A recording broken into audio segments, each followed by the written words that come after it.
Previously on X-Men.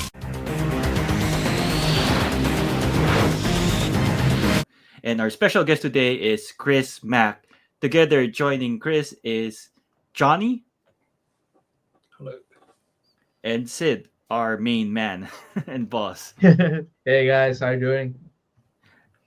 Hello. And Good. Chris Thank is you, a everyone. special guest today because he is one of our newest AFN admins, and we thank you, Chris, for accepting that invite and showing your love to the AFM team. I appreciate the invite, guys. It's been an honor. You're welcome, Chris. Yeah. All right, Chris. Thanks for joining us today for this podcast. So we just have a few questions for you today, and I'm sure our viewers would love to have a deep dive into your, collecting journey and your awesome comic book reviews and your YouTube channel behind the scenes stuff. So without any further ado, I'll get right onto it.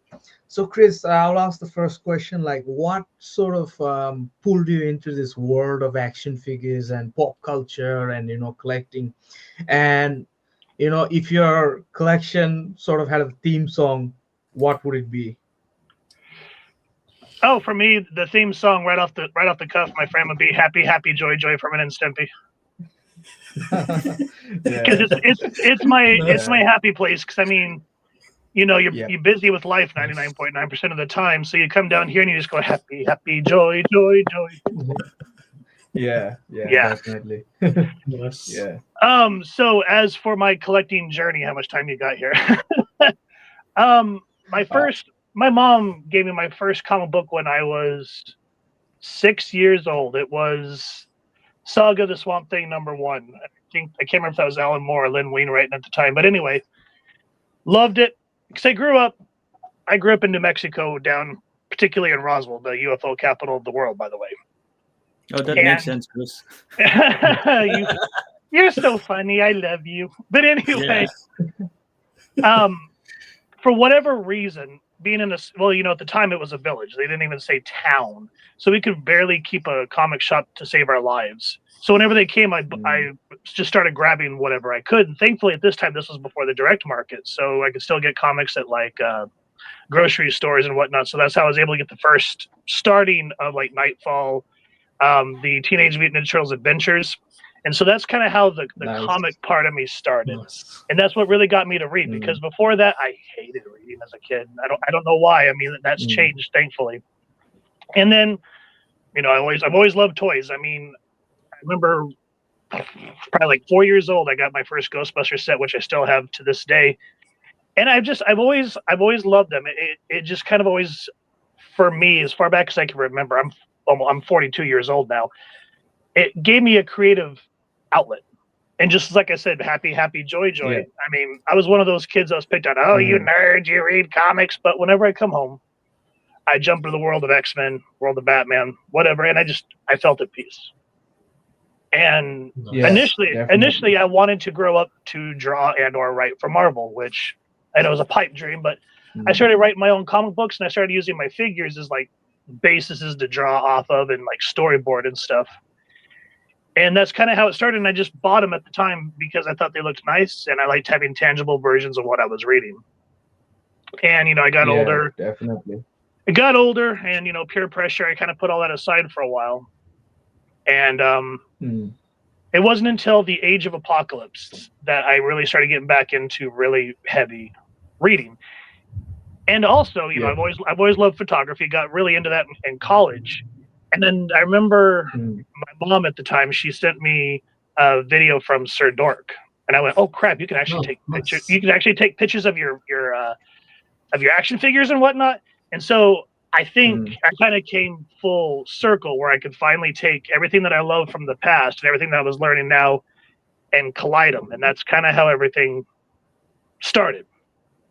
And I was really reluctant to get on YouTube. I mean, I'd always wanted to start a YouTube channel, but I was like, "There's no way I could do this. I don't have the chops." Blah blah blah blah blah blah. And I couldn't take it anymore, because there was reviewers at the time. I'm not going to drop names because that's not the type of person I am. But it would drive me nuts when they would review an action figure, and then, it's like one that I'd really love, like for example the Groblins from Dark Knight's Metal. and they say, "Oh," in the video, they'd be like, "I don't really know what this is from, but it's cool." And I'm just thinking, "Oh my god!" So I get in the comments, keyboard warrior, and I'd watch comic book reviewers, and either it would just be like this, them sitting here talking and sharing more of their thoughts than the book, and I went, okay, I can't take it anymore. I can't, and that's sort of what eased me into the YouTube thing. Is I was like, I want to show people the pages. I want us to celebrate. For example, I don't know if you guys ever heard that, but Jack Kirby said that when he created stuff like Galactus, etc., so forth, he said that comics are our modern mythos. And if you really think about it, before comics really, back when they were the funny pages back in the old days, people would always talk about what would inspire, be like Gilgamesh or the Odyssey and Homer. But now, creators like Denny O'Neil, Jack Kirby, Stan Lee, they took those myths and they applied them to what we love today. And it makes sense to come full circle saying that this is our modern mythos. And that's why I want to celebrate it, keep the medium alive, and encourage others to be creative and read and kind of hopefully have a sort of an awakening and a journey like I did. Yeah, Chris actually started a Awesome. club as well. So you used to have that club, right? That comic book Oh, club. yeah. So before I became Chris Mack, initially what the club the page was called Comictopia New Mexico. And in addition to doing the channel of celebrating and encouraging reading, we would go out to local libraries, we would go to Comic Cons, and we would host free trivia events. And Yeah, I would Chris. have, oh, good, Doug. Yeah, Chris. You mentioned how you help with charity and all that stuff, and you teach kids how to read through comic books, which is amazing.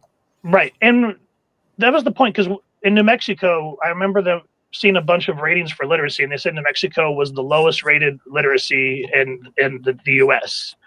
And so I wanted to inspire others to read like how I got to read. Because like I just said, I hated reading, but it was comics that got me to read. And so I wanted to get comics into kids' hands. And Art Spiegel, the author of Mouse. If you've never read Mouse, go read it. But he has a quote I'm sure you've seen float around YouTube where it says that comics are a comics are a gateway drug to literacy. Right. It's a good drug, man. Right? If I don't read You need comics to edit enough, that out, though. But that's kind of where my collecting journey started in a nutshell. So Nice. Awesome. That's really good to hear. So I guess it's my turn, Chris, and I'm Tugger, not collectibles, by the way. So I met Chris as Comictopia. Right? Is that did I pronounce it correctly? yes, sir. Yeah, Comictopia. Yes. So a long time ago. So I guess back in 2020 or 2021. Yep, that was right around the time that I Oh, started. that's a long time. Yeah, so Wow. me and Tug go way back. No way. Yeah, Oh, awesome. there was a time that I felt like he's the only one watching my videos. Like, if I don't leave a comment to his YouTube video, then my YouTube videos won't have views. So Right. it's like that. Yeah. Okay. Also, Chris has been like an inspiration to me in terms of photography because I started really raw. I don't know Awesome. anything about photography. So Nice. the great thing about Chris is he shows the behind the scenes, and we were just wondering, when you do those amazing photography stuff, do you plan it out, or is that just like spontaneous, like out of the spur of the moment that you capture that image? It's kind of it's sort of a mixed bag. I mean, there's shots that I'll wake up in the middle of the night and I'll go, oh crap, that's good. I got to remember that, which you never do. Those are the types. It's like, damn. But no, seriously, there's times where I'll be sitting here and like it just comes to me, and I can imagine where I need the lights to be. But then there's times where I have to sit down and I have to fight it. Like, I'll sit there and I'll change the ISO, I'll change the f-stop, and I'm like, this shot is not working, and I'll literally turn it off, step outside, think about it, and then like an hour later I'll come back, and then it's just, I don't know, it's like magic. It just goes boom. Nice. And it just depends on the mind space. I mean, there's times where you come down here and you're thinking, I'm gonna do this, I'm gonna get this recorded, and then you end up sitting here just doom scrolling YouTube videos for hours on end. But it's a lot of times it just, you have to kind of like just sit here and I'm sorry, I'm all over the place. I'm trying to think of how to say you need to sit down just and center yourself. Yeah.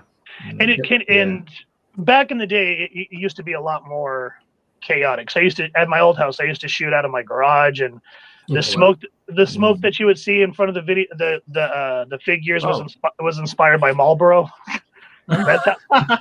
That's how raw dog Okay. that's how raw dog I used to do it. Yeah, but it was so cool, man. Right. Well, I The hate to smoke say it, ones. Yeah. as bad as it is, on your figures, it gave a lot more thickness than a lot of the smoke that I use now. Nice. As we're now, I use a little face mister, face mister. So when I get frustrated, I can just mist my face. Nice. Yeah.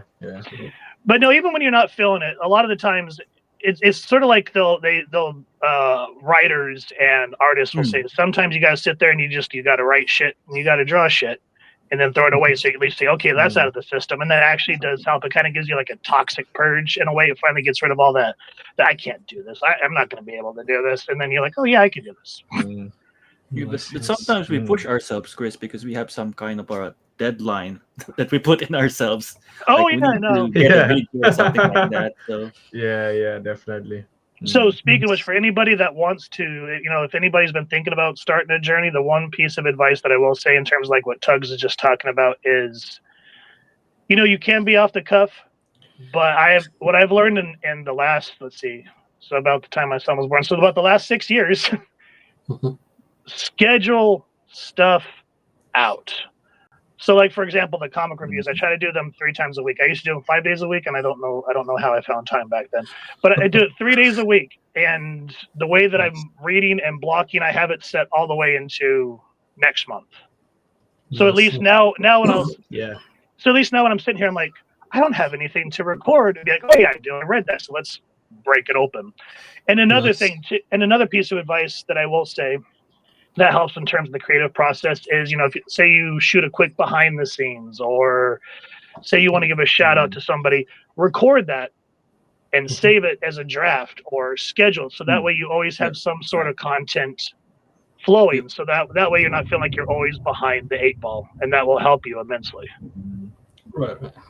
So, Chris, what's the most overrated figure right now, and which company is currently winning the QC battle? So in terms of quality control, unfortunately, none of them are really, like the king of the kings. There's always ones where I go, or as Tugs will know, majority of them have the dreaded butt flap problem, where you can never get there. I was saving that for later, man.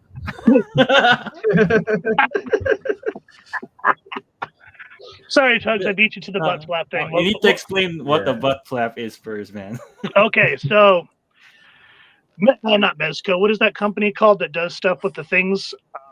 Marvel Legends, Hasbro. They're really notorious for it. So I don't have unfortunately, I don't have. Well, yeah, I do, right here in front of my face, because I'm just that blonde. Okay. Bullseye. Oh, okay. Bullseye. Yeah. So you know how when you kick them out, hey, check it out, we're doing a review live. So you can kick it forward 90 degrees, right? You got that nice L shape. All right. Yes. Okay, naked, whatever. Since his belt wants to come off. I don't care. Now watch this bullshit. Okay. Hard plastic ass, and you can't go all the way back. The dreaded butt flap. You can't kick his own butt. Yeah, well, the double jointed knee you can, but I mean, in terms of being able to throw it forward, sure. Throwing it back all the way, nope. So that's the dreaded butt flap. But have you seen the SH Figure Arts one? Yes. I have not seen the SH Figure Art ones because my wallet won't allow me to see them. But they have a tongue, man. that's how they get rid of the butt flap. Nice. Yeah. But no, in terms of quality control, I will say that the higher ends, like the ones that I've been kind of delving into dangerously, is the Mafex and Mezco, and those have been really nice so far. I mean, I have my quirks because I get tired of seeing like a lot of the separations of the joints, because when you do action figure photography and then you take it into Photoshop, I spend probably about a good hour closing joints. Oh yeah. So that's what I mean by no one's really winning. Yeah. Because even though some are better than the others, like I will say that at least McFarlane will give you a nice, soft, flappy butt flap so that you can move the leg back. But yeah, everyone has their quirks, and that's just you have to pick your poison at that point. Right. But at least the higher Yeah, ends, and awesome. as I hate when they have the eyeballs where you'll have one eyeball facing this way, and then the other one's off in left field. I hate that the most. Yep. Yeah. Yeah. Or as they Definitely. say, it chaps my hide and frosts me up the wall. Nice. Yeah. Cool. Thank you, Chris. And didn't you? So, I think Chris, you asked me what was my. I think Johnny, you asked what my favorite figure was. Is that was the other part of the question? No, Most, not yet. not that Okay. one. Most, Okay. yeah. I just wanted to put you on the spot. Okay. That's all. I wanted to make it uncomfortable. Okay, Chris, I think it's time we take a look at your awesome Instagram page and see some of your awesome action figure photography. All right. So Can one of you guys do the I'll screen share share because I'm it. not that fancy? Yeah, I'll Yep, do yep. it. So Yeah. let me try it out. Yes, yeah. It's ready for me. Oh, if it's ready, okay. Second. Here you go. Does it work? Yes. Okay, floating. There you go. That's There great. we Alright. go. Yeah. All right. And who inspired you Okay. from the middle photo, though? So I will say this off the bat is I highly blame Tugs for buying that red Sonya because I was like, I ain't gonna get it. And then I watched his 2-parter and I went, damn it, Tugs.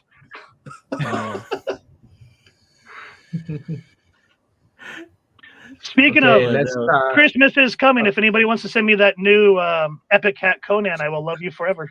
Just throwing that out there. This one is really good, Okay. though, Chris.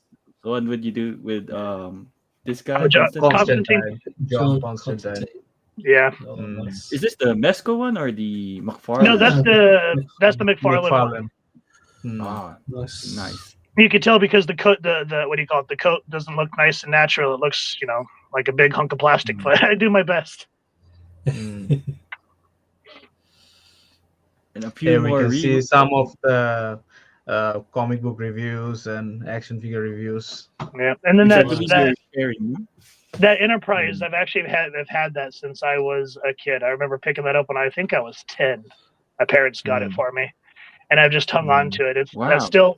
That was my comfort show growing up when I was a kid. As I come home from school and I'd watch Star Trek: Next Generation with my dad. Nice. Oh, Nice. Yeah. Mm. So I had to make sure what that is when I the shot. size- Go ahead. What is the size of this one, Chris?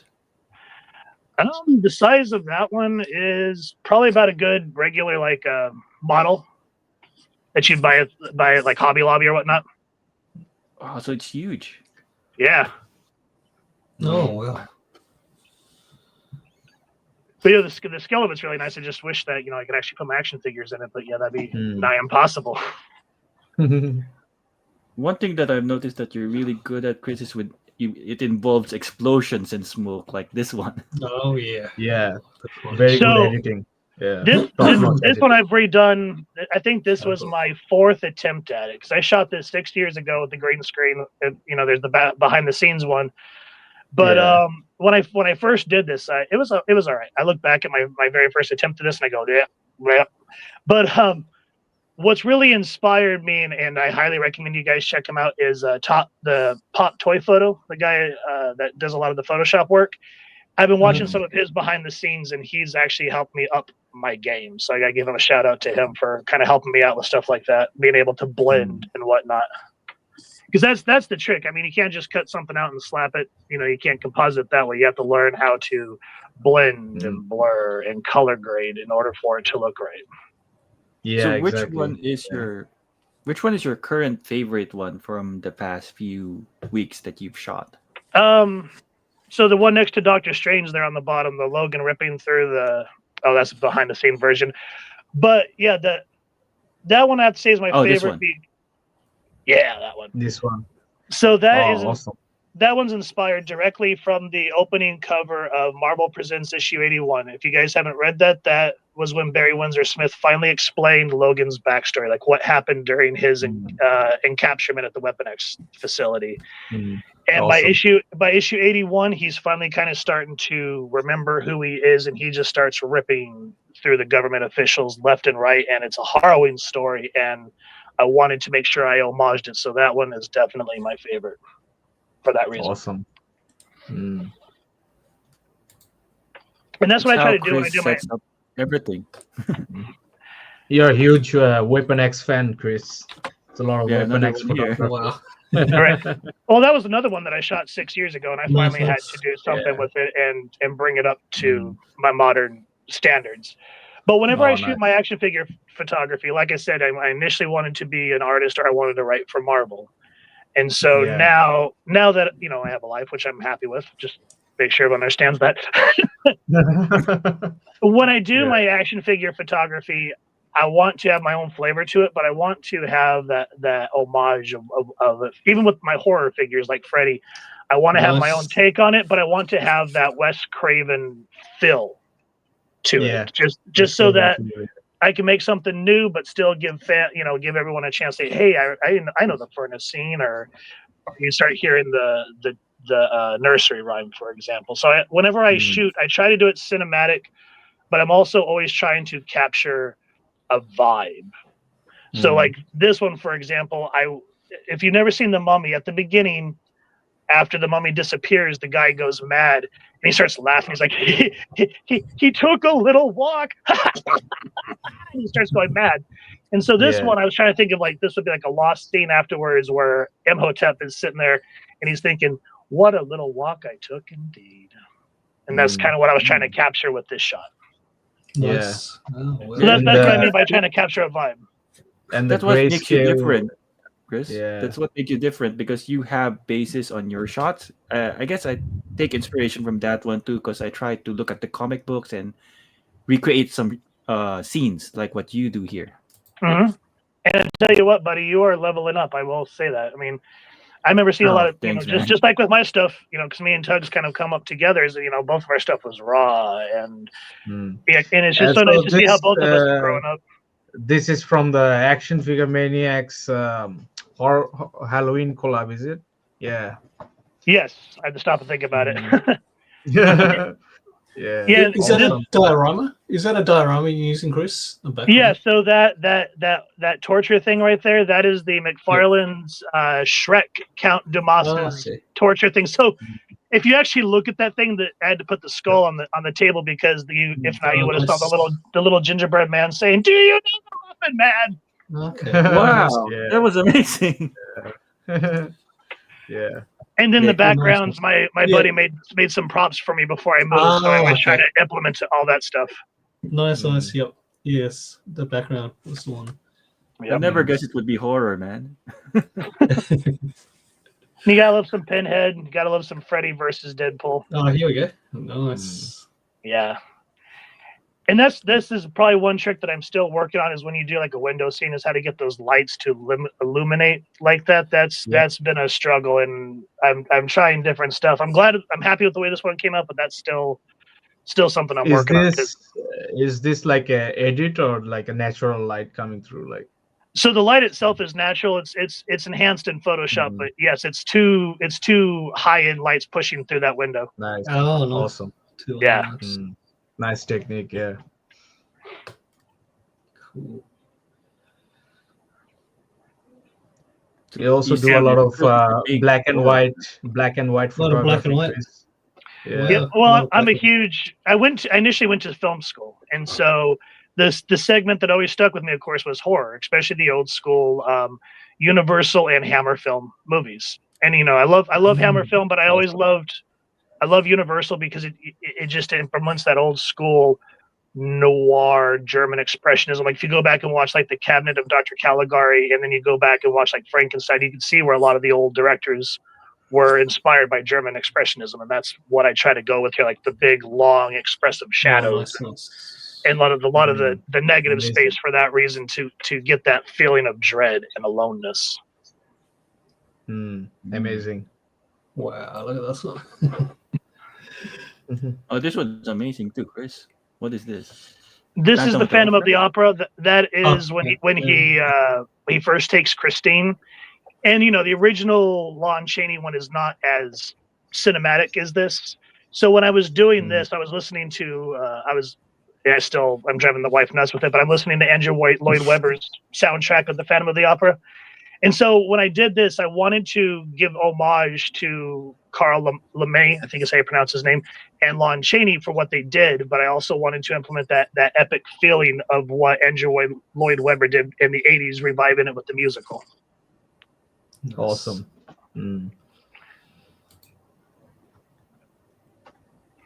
So Chris is really a big horror fan, so I guess that's I try to make sure to give Tuggernet nightmares as much as I can. Yeah, that's why there's 2 likes from me for this one, Chris. So a lot of this that you guys I are only seeing like right now. Go yeah, ahead. but I'll definitely, where's that thing? I'll definitely give this a like for the spiciness, man. Well, yeah. I mean, even though that's the Lady Viper and she has the dreaded butt flap, it still worked for what I needed. I guess to Okay. imprint. And which one is the male one? That is that's the what do you call it? The NECA Phantom of the Opera, the original Lon Chaney one, but that's with his mask to hide that horrific face. Yeah. Oh, Go. okay. So you could go watch the full video on my YouTube channel. Just saying. Yes, definitely. Follow man. Chris Mack on YouTube. Chris Mack Presents. Yep. Do it. Like, share, subscribe, and hit that little horror button. Give you nightmares, man. Yes, the nightmare button. So a lot of these you see here, there's going to be a lot of Halloween because I made sure to shoot an ass load for October. That's a lot. I think Chris will be a prime candidate for our look at this Monochromaniacs one. event coming up on March. Yes, I'm excited to do that. I saw that. Yep. Yeah, because we had to cancel it this month, but it will come Sad. back in March next year. Yeah. Okay. And I was happy. One of the community members on that one said it looked like something from Nat Geo, and that made me happy. I was like, thank you. That means a lot. And then that Deadpool, that's not even my action figure. That was a challenge where someone decided to where someone gave us an action figure, like literally just a cutout PNG of an action figure, and they said the challenge is to make it look realistic. And so I put, alone in an alley, nothing's fun is happening, and I figured that was just too much Deadpool style. And that's why the music on it is "Pour Some Sugar on Me" by Def Leppard.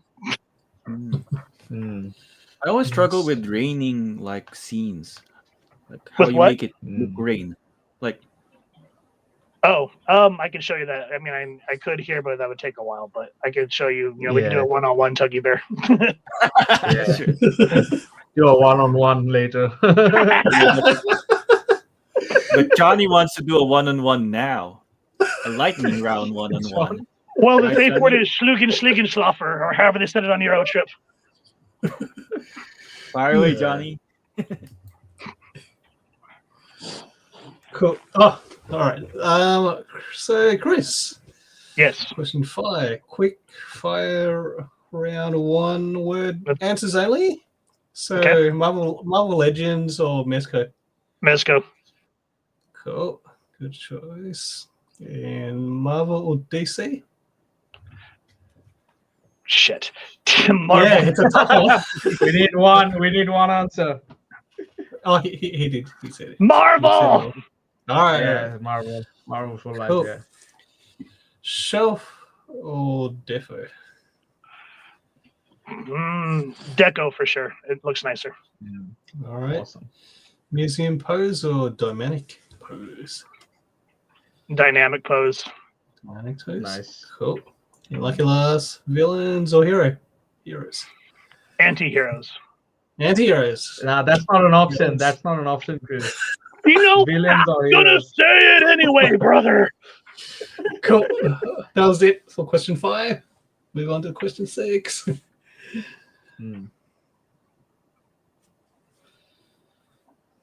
Yeah. So, Chris, I've got an interesting question for you. Like, let's say there's like natural disaster or an earthquake or a house fire, and you've got to run out of the house, and you can only take three action figures with you. Of course, you have to save your family and all. What would be those three action figures?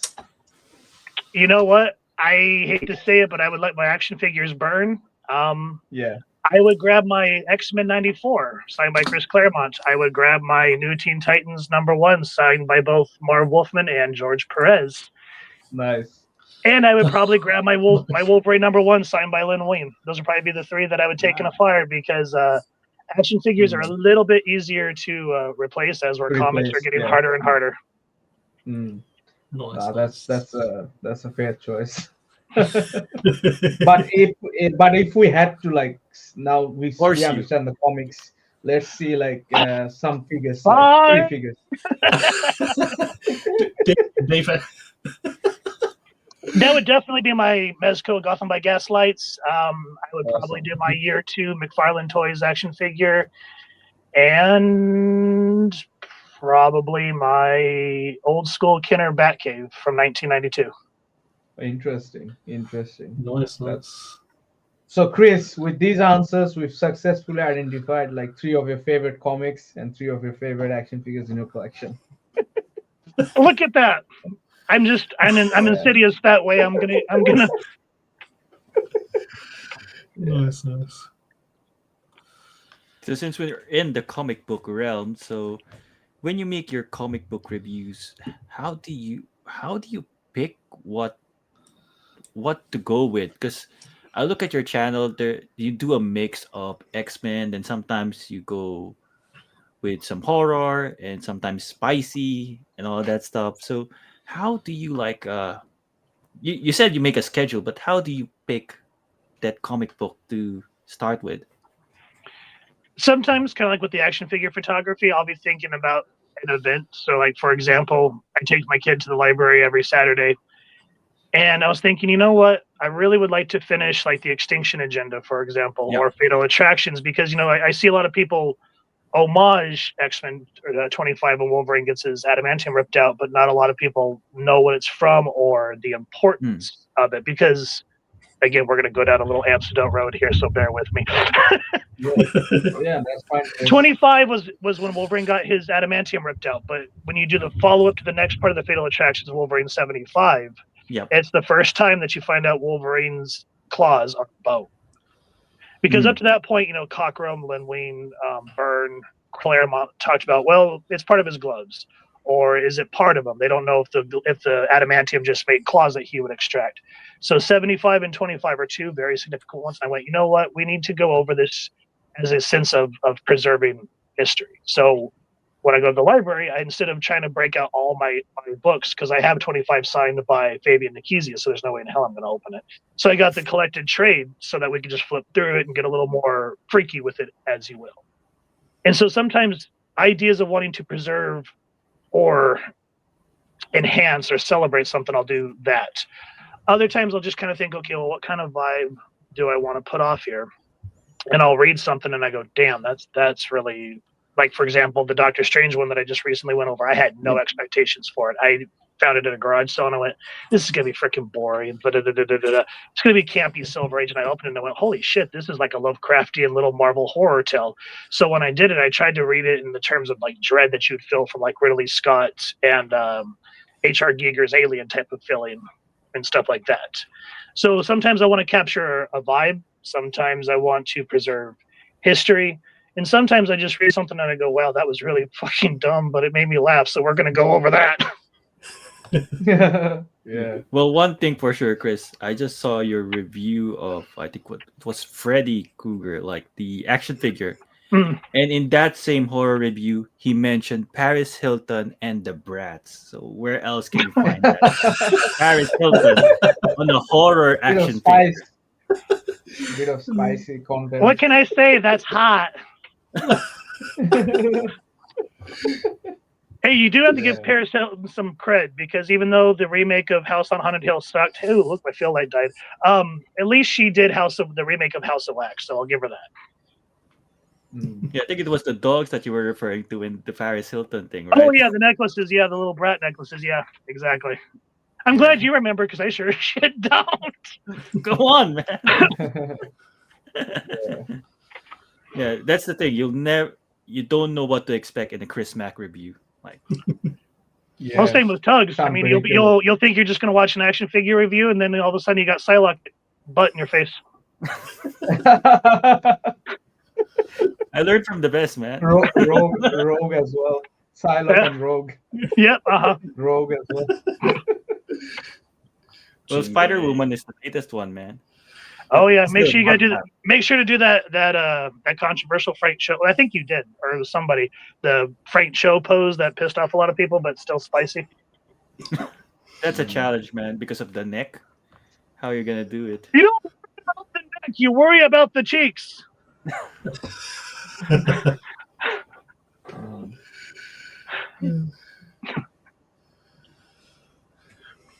Sorry, it's early. I've only had one cup of coffee, so you not know what your good type of spiciness you go and get this morning. Yeah. Of course, man. Cool. Hey, Johnny, it's your turn. Oh, okay. So, Chris, do you think toy photography is still underrated in the world of pop culture space? What's the hardest part of the production consistent content? So in terms of underrated, I think so. I mean, just Yeah. because we're in the community, we see the funnel of what people love. But in terms of like the grand scheme of things, like I'll talk to people just out, doing like a no pun intended, but like I'll do a Johnny on the street type thing, and I'll say, I do, and I'll say I'll do action figure photography, and they'll go, "What's that?" So for a layman, you gotta, for layman's terms, you gotta break it down. So Okay. that's why I'm glad that we're building these communities, because in a way, for me, it feels sort of like new age punk rock. We're still a little underground. People are starting to kind of cotton to it, and when you That's it. show people it, they get excited. But like you'll try to Yeah. share it. I'll try to share my work on traditional photography pages, like on Sony's, and you can see that it's just not very much welcomed yet. And that's Yep. all right. I don't No. care. Fight the system. They still think we're playing with dolls, man. Yeah. I know. Pretty Well, much. it's the same thing with comics. People still, I mean, boomers to this day still call them the funny pages, and you're like, this isn't freaking Casper, guys. This isn't freaking the Uncle Scrooge or Archie. That's it. And that's, Cool. it is what it is. True. Yeah, I guess like people who don't understand this hobby will always have a different opinion, like will say like these are dolls or these are waste of money. But I Mhm. guess at the end of the day, like you said in the beginning, peace of mind is what we pursue, and if these things are giving it to us, definitely it's worth all the money in the world for Right. ourselves. Yeah. Well, at the end of the day, whatever you collect, I mean, we all have our preferences. If it makes you happy, then who cares? Correct. So Yeah, just a exactly. follow-up question though, Definitely. Chris. So what's the hardest part of producing a consistent content? Like, I know we have family and all that stuff. Like, that makes it hard. Like, I run an online business too, so Yeah. Yeah, how yeah. how do you juggle all of those hats? I'll tell you, well, the hardest part is time. I mean, because you need to have time Mm. to put out something that has quality. I mean, anybody could just throw Yep. a figure in front of the camera and get their Polaroid with the spit out thing and be like, oh look, I made an art, and it's a good start. But I mean, if you Yeah, really want to grow and learn, you have to be disciplined. I mean, yeah. I like you. I am a full time husband. I'm a full time father. I'm a full time employee. So I have to. Whenever I say, okay, I'm going to make time, unless something else happens life wise, Yep. I say, okay, I'm going to block this hour or this 2 hours, and in that time, I'm going to do my stuff. And whether it's crap or not, like we were talking about, sometimes where you think you have the creative bug and it's like nothing works, I'm still just going to shoot it, and then I'm going to look at it on my computer and post. And if it's terrible, I'd be like, well, at least I got that out. So next time that I block my next time, it is what it Mm. is. But yeah, time and discipline is the hardest ones because you're going to get overwhelmed. You're going to get burned out. I just literally took about a week and a half off of not really sharing anything because I needed to find my center again because I was starting to feel a little overwhelmed. And it's just like, with work, when you take vacation, you need to have that mental health time. You can't keep going and going or you're going to burn yourself out. Yeah, because some people like they think that we make a 15 minutes or 10 minutes like in real time, but in reality, we're making it for like hours, like sometimes a day to make a content. Like, right. Well, a lot of people, and that's the thing right there. Whether it be photography or the videos, they'd be like, "Oh, that was a fun little 12-minute video," and I'm like, "Well, I started that at 9 o'clock at night, and I got done with it about 2 a.m., and that is the whole shebang of posing." Yeah. Looking up, and then let's add another because on my action figure reviews, I do story time so that people can appreciate the figure. As I was talking about, I hate when I hear people say, "I don't know what that's from," but I'm not going to say anything because that's them. It's a personal beef of mine. So that's it's why my beef too, man. so that's why I do a story time so that people can appreciate the figure. Anyway, I'm digressing. Where was I going? I'm sorry, I'm completely lost the premise. The like we consistent spend hours content. making. Anyway, so thank you. So on top of that, I add about another hour of doing story time of getting a what do you call it? A narrative way to explain the history, and that takes time of getting the from that raw data and then turning it into a narrative, like with the deep dives. And the research. That takes almost a day in and of itself. And unfortunately, you can't scream that from the rooftops in the comments. Look what I did! You have to throw it out there and just hope that people appreciate it as much as you did. Yeah, definitely. And so, speaking of which, one little tidbit of knowledge that I got from TikTok, of all places. I was watching someone do a conversation with themselves like they do.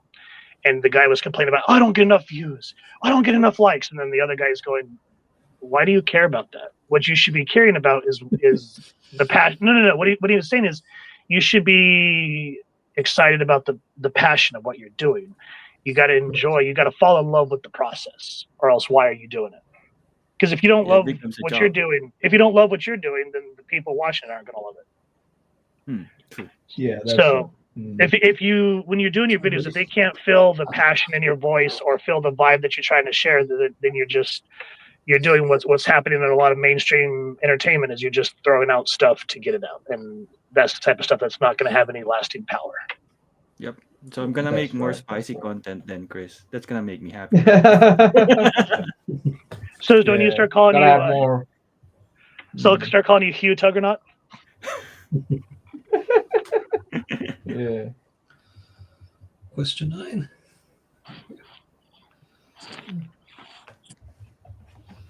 Johnny. Is that me? Yeah, it's you. Yeah. Oh, okay.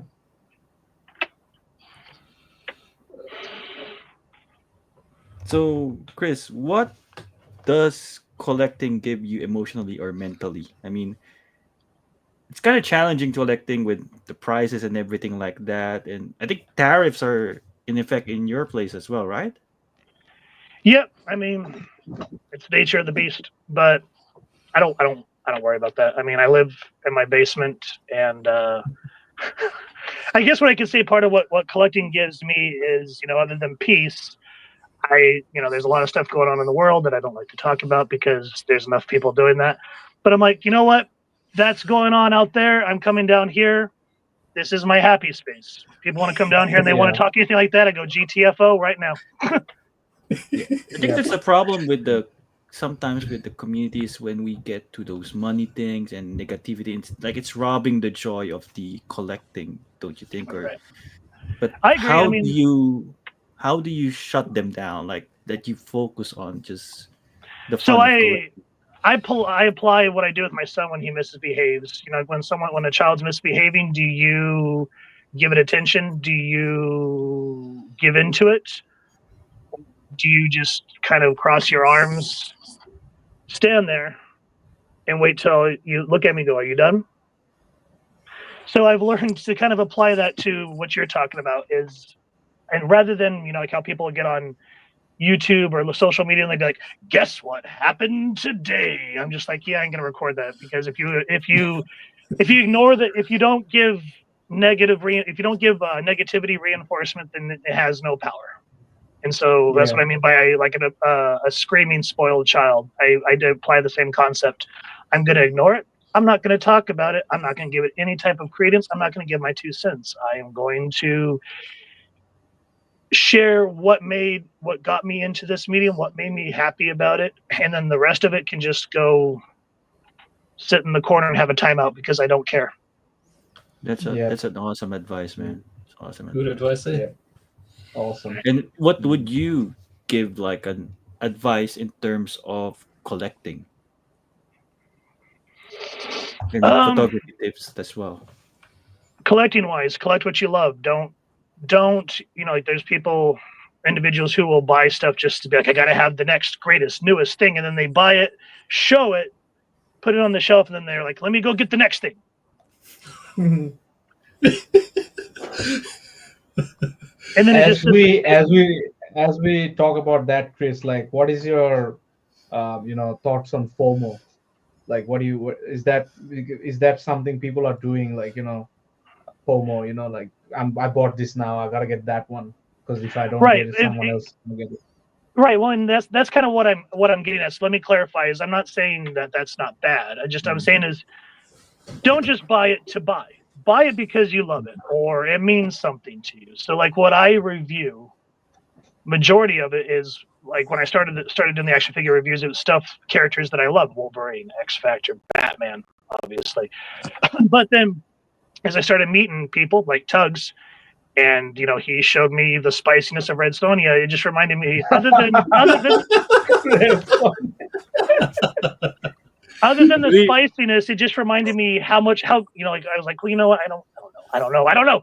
So I went back and started reading some of the old school Conan and Red Sonja, and I was like, damn, this is a really good character. And that's one thing that in terms of collecting and this community, it's opened my eyes to a lot of stuff that I never thought that I would give the time of day to back in the day, because I was very narrow, I guess not narrow-minded, but I had tunnel vision for what I collected. And now going back and talking with y'all and sharing ideas, I'm learning and finding all sorts of stuff that I never thought that I would touch before, and it's given me a new appreciation. And so now I'm going, like, for example, going back and reading old Red Sonja, going back and reading comics, all because Tugs lured me in with this spicy video. Good on you, Tugs. Bad influence to you, man. But anyway, not going back, my Christmas card, is it? I plead the fifth. Anyway, shit, where was I going? You guys are distracting me. It's early in the morning, man. No, collecting. So yeah, pace yourself though. I mean, don't just buy to buy. Buy what you love, and make sure that you're not putting yourself in the poorhouse at the end of the day. Make sure that you're taken care of. Make sure your family is taken care of. Don't be like, oh, hey, do I need baby formula or do I need this mezco? And be like, well, the baby can drink water. Don't do stuff like that. Yeah. Definitely. Yeah. And I mean, one thing that I will say in terms of saving, it's not as predominant as it was back in 2020, but there was a lot of online collectors that would sell figures.